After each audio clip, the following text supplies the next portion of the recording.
मैंने कुछ चीज़ें बाबा साहब से सीखी हैं, कुछ क्या मैंने पूरा बाबा साहब जी से ही सीखा है। और आज मैंने प्रतिज्ञा ली है कि मैं किताबें तो पढ़ता ही रहता हूँ, बाबा साहब जी के मिशन को भी आगे बढ़ाऊंगा। और मैं आप सभी लोगों को बाबा साहब जी के बारे में कुछ बताना चाहता हूँ। जैसे बाबा साहब जी का क्या कहना था कि किताबें पढ़ो, पढ़ाई करो, अपने समाज के लिए कुछ बड़ा करो। तो इसीलिए मैं आप सभी लोगों को बताना चाहता हूँ। जैसे बाबा साहब जी बहुत किताबें पढ़ते थे। उनकी एक लाइब्रेरी है राजगृह दादरपुर में, तो वहां पर उनकी 50,000 के आसपास किताबें हैं और उन्होंने 10,000 के आसपास खुद पढ़ रखी हैं और 50 के आसपास उनकी खुद की किताबें हैं। और एक किताब से तो देश का बच्चा बच्चा वाकिफ होगा, इंडिया कॉन्स्टिट्यूशन। और उनकी जो किताब, जब वो हमें छोड़कर जा रहे थे, तब वो आखिर में अपनी एक किताब लिख रहे थे, द बौद्ध हिज धम्म। ये किताब थी उनकी आखिरी वाली। और इससे पहले भी उन्होंने कई किताबें लिखी हैं और उसमें से कई किताबें मैंने पढ़ भी रखी हैं। जैसे जातिवाद का विनाश, जिस पर मैंने प्रॉपर एक लाइव करके रखी है अपने दूसरे वाले चैनल पर। और कॉन्स्टिट्यूशन, जो शायद मैं अभी अपने बैग में भी लेकर घूम रहा हूँ, मैं आप सभी लोगों को दिखाता हूँ। एक कॉन्स्टिट्यूशन होता है पॉकेट कॉन्स्टिट्यूशन, जो राहुल गांधी और कुणाल कामरा जैसे लोग अपने साथ रखते हैं। और जिस प्रकार का मैं काम करता हूँ, तो मुझे भी लगता है कि मुझे पॉकेट कॉन्स्टिट्यूशन अपने साथ रखना चाहिए। और शायद ये वही कॉन्स्टिट्यूशन है, ये मैं अपने बैग में रखता हूँ, क्योंकि कई सारे हेटर्स मिल जाते हैं तो वो मुझसे धाराओं में बात करने लगते हैं। इस धारा को जानते हो? मैं खोल के देख लेता हूँ।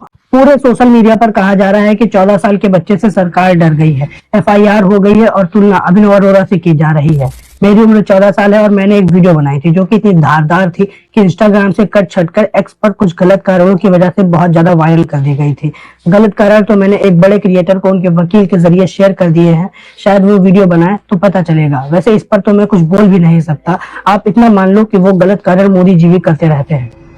एफआईआर तो 295 में एक संगठन द्वारा कराई गई होगी, क्योंकि मुझे कॉल भी आई थी। जैसा कि ये केस वैसा नहीं था, जिसके चलते पुलिस ने मुझे बिना वारंट के धारा 151 में डिटेन कर लिया था मेरे भाई के साथ, ताकि मैं कोई वीडियो ना बना दूं, कोई दंगा न भड़का दूं। जैसा कि मैं माइनर हूं, पुलिस ने इसीलिए मुझे तो छोड़ दिया था धमकी देकर कि तुम अब वीडियो नहीं बनाओगे। लेकिन मेरे भाई को 24 घंटे हिरासत में रखा था और उसके बाद मेरे भाई को भी धारा 151 में चालान कराकर छोड़ दिया था। लेकिन अब मेरे भाई को 6 महीने लगातार मजिस्ट्रेट ऑफिस में हाजिर हो। जैसा कि लोग बोल रहे हैं सरकार 14 साल के बच्चे से डर गई है, एफआईआर हो गई है। क्योंकि ये सच है कि मेरे खिलाफ मेरी आवाज को दबाने का ये एक साधन हो सकता है। लेकिन ये कहना कि सरकार मुझसे डर गई है, ये थोड़ा काल्पनिक जाहिर होता है। जो बड़े बड़े नेताओं के घर ईडी और सीबीआई भेजकर उनकी हालत खराब कर सकता है, सरकार से सीधा लड़ने वाले सोनम वांगचुक और उमर खालिद जैसे लोग अभी भी जेल में हैं, वो मुझसे कैसे डर सकती है। और रही बात एफआईआर की, तो केस तो हुआ है, फाइल भी रजिस्टर हुई है, गवाह भी लगाए गए हैं और मेरे भाई को 6 महीने मजिस्ट्रेट ऑफिस में जाकर दी गई तारीख पर हाजिर भी होना है। वैसे प्रोसेस सब वही है, लेकिन लीगली 151 को एफआईआर तो कह नहीं सकते हैं। यहाँ पर मुझे माइनर होने का फायदा मिला, जिससे पुलिस मुझे जेल में तो नहीं डाल पाई। लेकिन अगर यहाँ पर भी 19-20 होता तो मेरी भी आज हालत सोनम वांगचुक और उमर खालिद जैसी हो रही होती।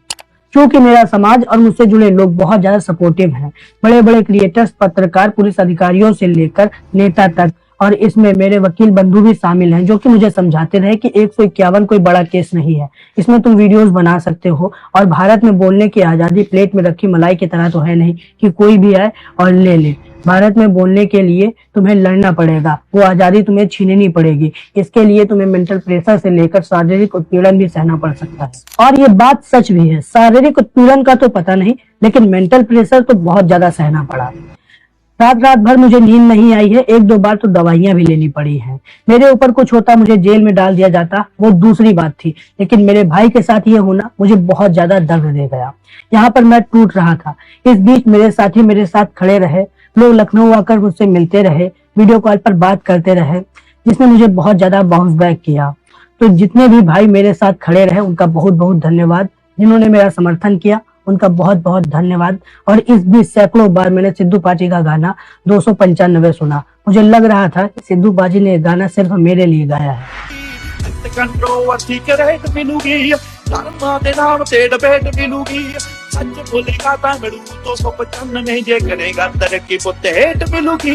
सभी साथियों को मेरा जय भीम, जय भारत, जय संविधान।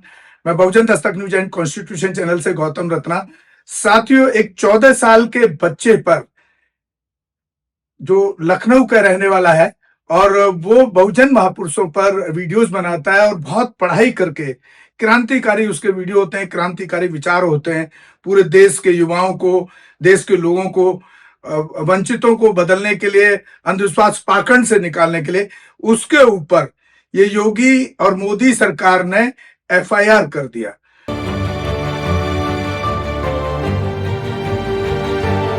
ओशो जी, एक ओंकार सतनाम।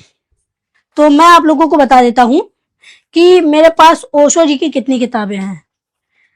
मेरे पास ओशो जी की हैं 3 किताबें। ये पढ़ी है मैंने, ये किताब पढ़ी है, और मेरे पास ओशो जी की 3 किताबें हैं, और लगभग मेरे पास पूरी किताबें होंगी 80 या फिर 70 के आसपास। उसमें से 3 किताबें ओशो जी की हैं और अलग अलग लोगों की किताबें हैं, जैसे ओशो हो गए, मुंशी प्रेमचंद जी हो गए, और ये लाश खाने वाले धर्मवीर भारती, मतलब कि आप देख लीजिए, ये उपन्यासी है। गुलामगिरी है ज्योतिबा राव गोविंद राव फूले जी की, जिनकी हम लोग मूवी देखने गए थे। अब लोग देखिए, अब मैं बात कर लेता हूं कि मैंने अब किताब कैसे पढ़ना शुरू किया, फिर मैं आप लोगों को बताता हूं कि कहाँ से पढ़ना चाहिए। तो मेरे घर पे अक्सर लोग किताबें पढ़ा करते हैं। मेरे भाई एक किताब लाए थे, वो लाश खाने वाला, एक डॉक्टर साहब है मेरे भाई के जानने वाले, तो ये किताब लाए थे, पढ़ रहे थे, थोड़ा मजा आया कि बहुत डेंजर कहानी है इसके अंदर। एक आदमी है जो बच्चों को उठा लेता है, पकड़ना मान लीजिए, हमारे उधर पकड़ना बोलते हैं, कि आते हैं जब पुल बनता है तो उठा ले जाते हैं, लेकिन इसमें ऐसी कहानी नहीं है। इसमें कहानी है कि एक आदमी है जो बच्चों को उठाता है, उनको मारता है, उनको खा लेता है। साइको किलर, आप बिल्कुल सही। जो इसका मेन कैरेक्टर है वो साइको किलर है। वो पहले नहीं होता है, जब उसके बेटी के साथ, उसकी पत्नी के साथ ऐसा होता है तो वो बन जाता है। और मैंने सबसे पहली किताब ये पढ़ी है, फिर मुंशी प्रेमचंद जी को पढ़ना शुरू किया, फिर ऐसे ही बहुत सारे दोस्तों, जिस तरीके से यूपी के अंदर एक बच्चा जो लखनऊ में है और वो सरकार से सवाल कर रहा है, और सरकार जो है पूरी तरीके से डर गई है उस बच्चे के सवाल से। और एक 14 साल का नाबालिग बच्चा अगर सरकार से तर्क के आधार पर कुछ पूछता है, सवाल करता है, और वो पूरी सरकार उस बच्चे से डर जाती है, तो ये लोकतंत्र के लिए बहुत बड़ी चोट है। और ये एक बहुत बड़ा सवाल है, क्योंकि देश के प्रधानमंत्री, देश के गृह मंत्री, यूपी के जो मुख्यमंत्री हैं, अगर वो संविधान की बात करते हैं, लोकतंत्र की बात करते हैं, और वो बच्चा अगर सवाल पूछ रहा है, तर्क के आधार पर उनसे कुछ पूछना चाहता है, और सरकार सवालों का जवाब ना देके उस बच्चे को 4 घंटे थाने बैठाती है, उस पर कानूनी कार्रवाई करके उसे डराती है, धमकाती है, तो हम सरकार की घोर निंदा करते हैं और सरकार से अपील करते हैं कि ये देश तर्कशील है, ये साइंस वाला देश है, ये कोई पाखंडवाद और अंधविश्वास का देश नहीं है कि आप इस पाखंडवाद और अंधविश्वास को बढ़ावा देके, और जो बच्चे साइंस की बात कर रहे हैं, जो तर्क की बात कर रहे हैं, आप उनको हरासमेंट करोगे, आप उनको जेल भेजने की तैयारी करोगे, आप उनको डराओगे, धमकाओगे, ये बहुत ही निंदनीय है। और ये किसी भी स्वस्थ लोकतंत्र में ये चीज़ें कभी भी ठीक नहीं होती हैं। तो हम अपील करते हैं सरकार से, क्योंकि सरकार जो है वो बड़ा दिल दिखाए। जिस तरीके से सरकार 56 इंच का सीना की बात करती है, कि कम से कम इस लोकतंत्र को लोकतंत्र रहने दें, और जो भी ऐसे तार्किक बच्चे हैं उनके खिलाफ कार्रवाई ना करें, और उनको हो सके तो उनको शाबाशी दें, उनको अवार्ड दें। कहते हैं कि सब भगवान भरोसे चल रहा है, उनके लिए एक सिग्मा रिप्लाई क्या हो सकता है, जो चीफ जस्टिस रामकृष्ण गवाई ने दिया। उन्होंने कहा कि तुम खुद देवताओं के पास जाओ और कहो कि वही कुछ करें। तुम कहते हो कि तुम भगवान विष्णु के परम भक्त हो, तो जाओ प्रार्थना करो और खंडित मूर्ति का सर जुड़वा लो, जिसे मुगलों ने काटा था। 16 सितंबर 2025 को राकेश दलाल की तरफ से एक PIL फाइल जस्टिस रामकृष्ण गवाई के बेंच की सुनवाई में आती है, जिसमें खजुराहो में स्थित जावेरी मंदिर के अंदर भगवान विष्णु के मूर्ति के रेनोवेशन की बात थी। उसमें लिखा था कि अथॉरिटी को डायरेक्शन दिया जाए कि जो भगवान विष्णु के मूर्ति का सर मुगलों द्वारा काटा गया था, उसका रेनोवेशन किया जाए। इसके रिप्लाई में जो बात जस्टिस भूषण रामकृष्ण गवाई ने कही थी, उसकी आधी बात तो कंट्रोवर्सी के अंदर आ गई। चीफ जस्टिस रामकृष्ण गवाई का कहना था कि ये हिस्टोरिकल प्रॉपर्टी अब आर्कियोलॉजिकल सर्वे ऑफ इंडिया के अंतर्गत आती है, इसमें वही कुछ कर सकते हैं, इसमें मैं कुछ आदेश नहीं दे सकता हूँ। अगर आप लोग भगवान में इतना ही मानते हो तो आप उन्हीं से कहो कि वही कुछ करें। और जिनकी भी वहां से भावनाएं जुड़ी हैं तो उसी के बगल में एक शिवलिंग है, आप वहां पर पूजा अर्चना कर सकते हो। यही एक छोटी सी बात थी, इसमें कोई बड़ा विवाद नहीं था। मैं खुद आर्कियोलॉजिकल सर्वे ऑफ इंडिया के अंतर्गत आई प्रॉपर्टीज पर जाया करता हूँ। शायद वो चाह कर भी भगवान विष्णु के मूर्ति के सर को रेनोवेट ना कर पाए, क्योंकि वो लोग केवल क्षतिग्रस्त हो रहे चीजों का ही रेनोवेशन करते हैं। उनके पास इतिहास बदलने का कोई अधिकार नहीं है। तो सोचिए, एक नाबालिग बच्चा है, जहां रेप पीड़िताओं पर एफआईआर नहीं होती है, जातिवादी हत्याओं पर एफआईआर नहीं होती है, उसके लिए बड़ा संघर्ष करना पड़ता है। कई हजार लोग जाते हैं तब जाकर के उसमें एक एफआईआर होती है। और एक बच्चा जो देश के लोगों को अंधविश्वास पाखंड से निकालना चाहता है, उस पर काम कर रहा है, अपने बहुजन महापुरुषों पर वीडियो बनाता है। और कई वीडियो उसके ऐसे भी हैं जिसमें वो यूपी सरकार की जो काम है उनकी तारीफ भी कर रहा है। तो देखिए, ये लोग किस तरह से मनुस्मृति के खिलाफ जो भी आदमी बात करेगा, जो इनके ग्रंथ हैं, जो जहां पे पूरा पाखंड लिखा है उसके खिलाफ बात करेगा, उसको जेल भेजने का काम ये सरकार कर रही है। तो मैं उसके कुछ वीडियोस भी आपको दिखा रहा हूं अपनी वीडियोस के अंदर, वो भी आप देखने का काम करें। और ये बहुत ही दुखद है और हम सरकार से अपने चैनल के माध्यम से अपील करते हैं कि उसके खिलाफ जो एफआईआर है वापस लेनी चाहिए, बल्कि उल्टा ऐसे बच्चों को, ऐसे युवाओं को, ऐसे टीनेजर एज के बच्चों को सरकार को प्रोत्साहित करना चाहिए, इनाम देना चाहिए। उस इनाम के बदले देखिए उसको किस तरह से जेल भेजने की तैयारी सरकार कर रही है। तो बहुत ही निंदनीय है। हम योगी और मोदी पूरे केंद्र की सरकार की निंदा करते हैं, क्योंकि जहां जहां पर भाजपा की सरकार है वहां वहां पर बहुजन समाज और महिलाओं पर एक बड़ा उत्पीड़न होता है। उस पर ये सरकार आंख और कान नाक सब बंद करके बैठी रहती है। उस पर काम करने की जरूरत है। और हम धन्यवाद करते हैं उस अस्मामीत गौतम बच्चे को कि वो हारा नहीं और अभी भी उसके अपडेट आ रहे हैं। तो मतलब बहुत ही धन्यवाद का पात्र है वो बच्चा जो इतना अध्ययन करके और समाज को जागरूक करने का काम कर रहा है।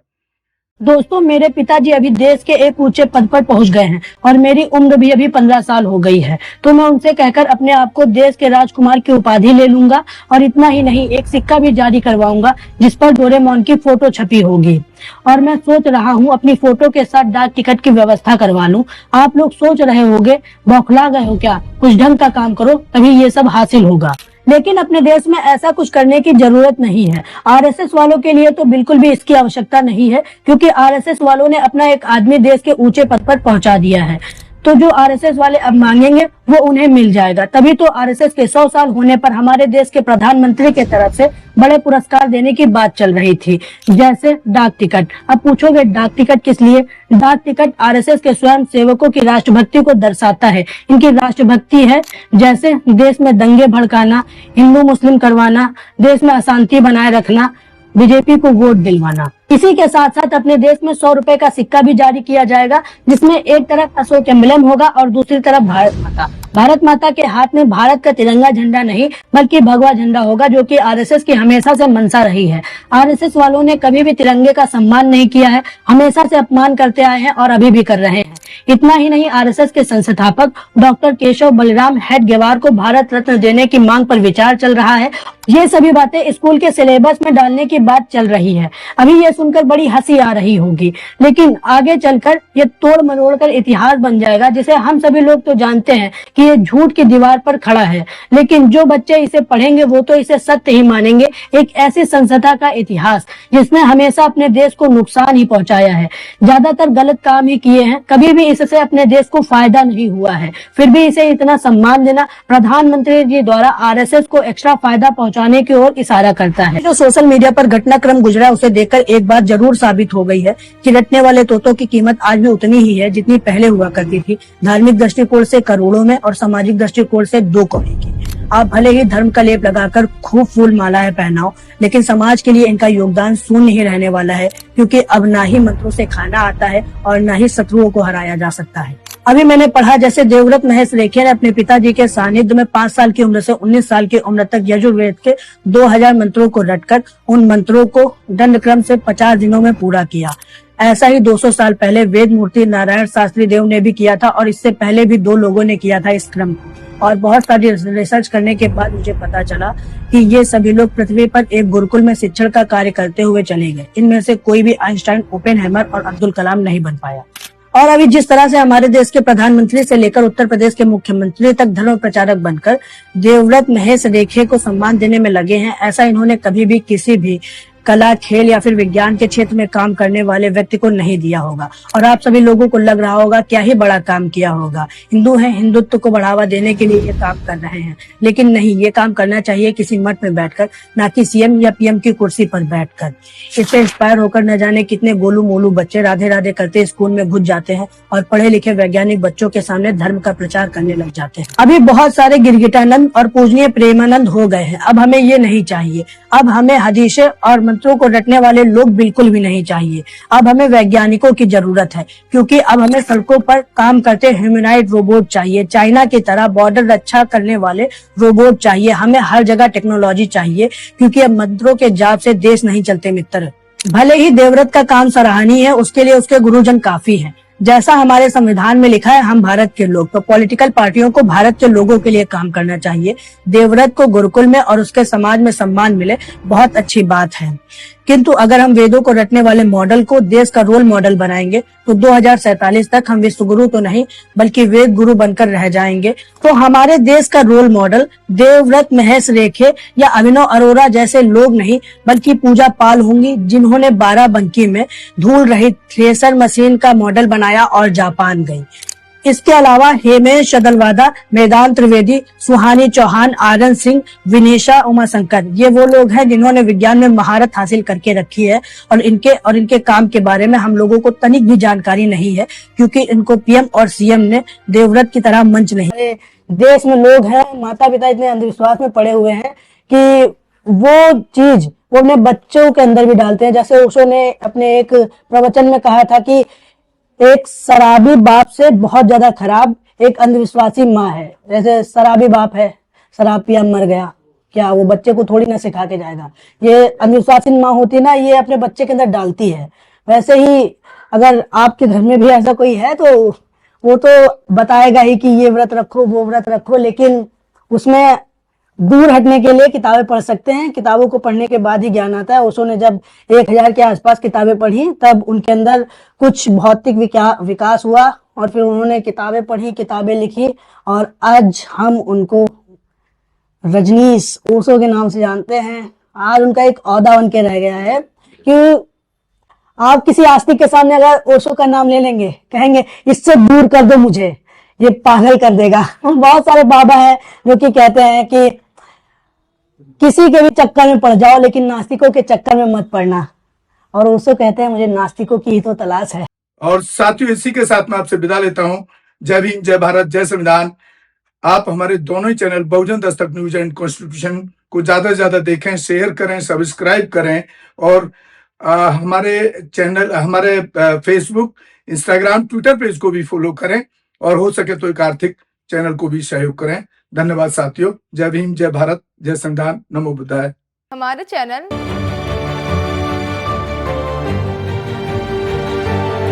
लाइक, शेयर, सब्सक्राइब देखना मत भूलिएगा। जय भीम, जय भारत, जय संविधान, नमो बुद्धाय। धन्यवाद। चैनल आर्थिक समस्या से गुजर रहा है।